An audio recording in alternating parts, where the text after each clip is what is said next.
Alright everybody, welcome back to the channel. Now, I've done some changes to the hive and you will soon see what is going on here, everybody. I have completely changed from my mixed hive because I'm almost done with Spirit Bear, as you can see here.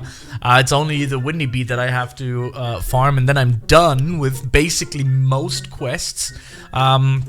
So I'm in a good, I would say, mid-hive state right now. I'm underfilling a little bit. Underfilling means that you're not like completely filling up the bag when farming. I still need some more instant conversions, but I think the Supreme Ant Amulet that I got here was, wait, no, that's not the right one. This is the right one, the Supreme Star Amulet. I got a pretty good pop star, but it's not really 100%. Like, I wouldn't be like thriving over it, but a 67% blue pollen is good. I'm still working for the Star Shower pop star situation, you know. I actually had one, but there were terrible stats. It was white pollen and red pollen and stuff, and it was just wasn't good. So I didn't take that double passive. But in this case here, I previously made a video on this, right? And I talked about my mixed hive that everybody should do until you finish your quests in Bee Swarm Simulator, right? The last one, in most cases, is the Spirit Bear quest. I actually have a Dapper Bear, like I have Dapper Bear's quest still going, man, and I'm super lazy for it, and you should be doing it, but I just don't right now. Anyways, yeah, so let me tell you and fill you in. Obviously, if you haven't, this is the 4th account. I'm leveling to max, so to speak. If you haven't really thought about it yet, but you should, is after you've been your mixed hive and you are actually at a state where you are in an actual mid-game, being level 12 or 11 and having a few gifted bees is not gonna get you into the mid-game. That's still early game to early mid, right? So you have to be in a very stable mid-game, and I think where mid-game is at one point going to end and the early end game is going to start is when you start finishing all of your quests, you have everything done, and you're kind of like choosing a hive color, and that is when kind of sort of at one point the end game is going to start, right? Because you don't have any quests anymore, you almost have almost all of the items that you need, and you're kind of like going for the end game items like the Tide Popper or anything like that. So I'm at 48 bees. I was pushing hive slots quite a bit, to be honest. It was yeah, it was a lot. So I've been really pushing those. You don't have to. I've done that. I just wanted to see how fast I can actually get up to 50. And in this case now, I have completely taken out all of the reds, because everybody should go to a blue hive first. Even if you have big dreams of becoming a white hive for whatever reason, I don't know why you would, but for whatever reason. I mean, white hives are pretty good, but they're really super expensive when it comes to like using you know, like gumdrops and all of the other things that you need to activate all of the boosts and stuff. But yeah, if you want to become a red hive like me, I want to at one point want to go red just because I want to actually farm the amulets with Stumpy, and I could do that right now already with a high Vicious Bee, but it just takes too long, and you know, there's Robo Pass and all of the battle side of things here. But right now, the first thing that you should do is go to a blue hive and then convert to red at one point, or convert to white, or convert to whatever you want to do. A blue hive is teaching you a lot in this game. So what I've done is I took out all of the red bees. There's a few bees that I still kept. The demon bee, I'm going to show you why I kept it. Let's go to the legendaries. This is a tactic that many people do. It gives you the gifted hive bonus, 20% instant bomb conversion, which is good because there's a lot of bomb tokens coming towards you. Some of them are produced by the Buoyant bee, Buoyant, whatever.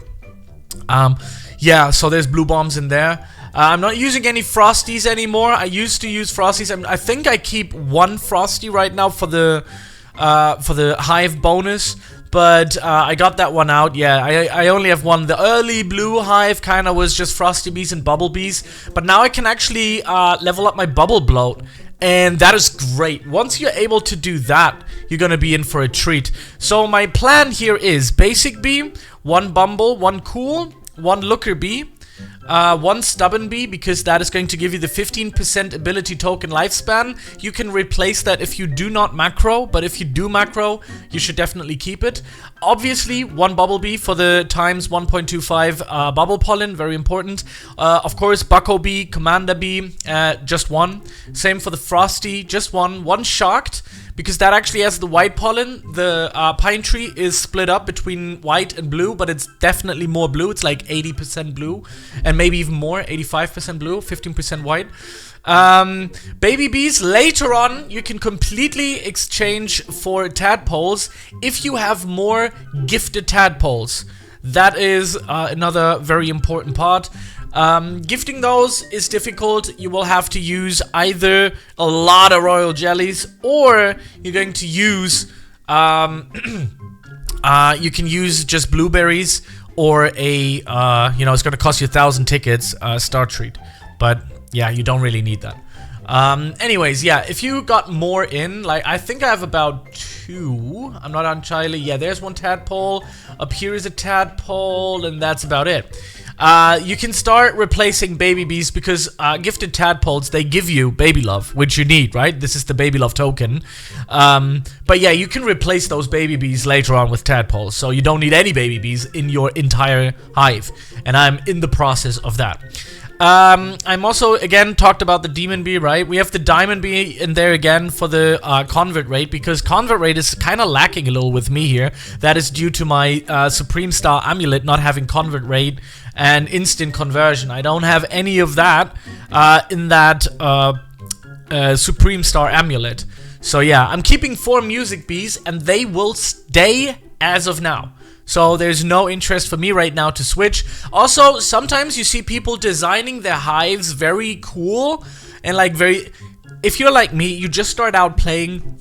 If you later on have trillions and trillions and trillions to spend, then you can literally just yeet them all out and just put in gifteds here, gifteds there, mythics. But for now, I'm just not doing any design on my hive. Like, it's not my #1 priority, since later on I can change it anyway. So, okay.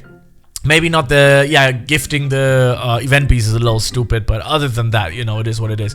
Then we have a ninja bee, also very good for the bee movement speed. It also gives you haste tokens. I don't have any hasty bees in this build, so you will need to generate. I'm generating haste. Why is my mouse moving? That's a little funky here. Has it moved? Or, like, okay. Yeah, with this one here, with the coconuts, you can actually create haste. So that's very nice as well. Of course, bouillon bees, you need about 20 of those, like 15, 20. To find out the actual sweet spot of this, I can't tell you yet, but I think it's going to be 20 bees of this and 10 tadpoles, which you can already see. And you, of course, which almost everyone has, is a gifted fuzzy bee. I actually gifted it with good old power of star treats. Really important, because you will get, there it is, pollen haze. Pollen haze is super important. And that's basically it. That's basically all I have running in here. Let's see. Of course, event bees, bear bee is going to stay. Kobold, at one point, is going to be probably kicked out as well for another gifted bouillon or something. I already kicked out anything red related. Crimson, festive. Now I heard that you can actually bring in a shy bee for some more bombs, something with a passive. Yeah, for the passives and stuff. So this one can help you fill your bag. There was another one that I read in a specific guide as well. Of course, I'm using festive gummies as well, puppy, tabby, and later on you can also kick out the vicious bee if you have enough money, but that's up to you. That's up to you. Many people kick it out at one point, but I still need it, especially for like coconut crab and all of the other things, you know. Yeah, so you can keep that in there. Basically, it is what it is. So that's basically it. That's the change I did from mid-hive to endgame. I'm not in the end game yet. I'm trying to level up my hive now to full 16. Then I'm gonna focus more on you know, my hive itself. There's still a few tweaks that I have to do, especially also when it comes to leveling up those bees. My macro, I actually have to turn on my ticket farm. I always forget it. I never do it, and then I'm like, the next day I'm like, oh damn, that's crazy. Also, very important later on is your badges. Don't forget your badges. Like me, I sometimes forget them, as you can see here. But if you go down here, you can see I've maxed them all out. So that's pretty cool as well. Anyways, that's my tips that I've done to change from a mid-game hive to more sort of a blue endgame hive. And it's really important for you guys to know that my money making has changed drastically. So I farmed about 2 trillion overnight by just AFK farming, which is in my case huge, because in my latest video when I was boosting, I was doing about 100 to 200 billion, which is pretty bad. So this is a huge improvement to the hive. I hope you enjoy this.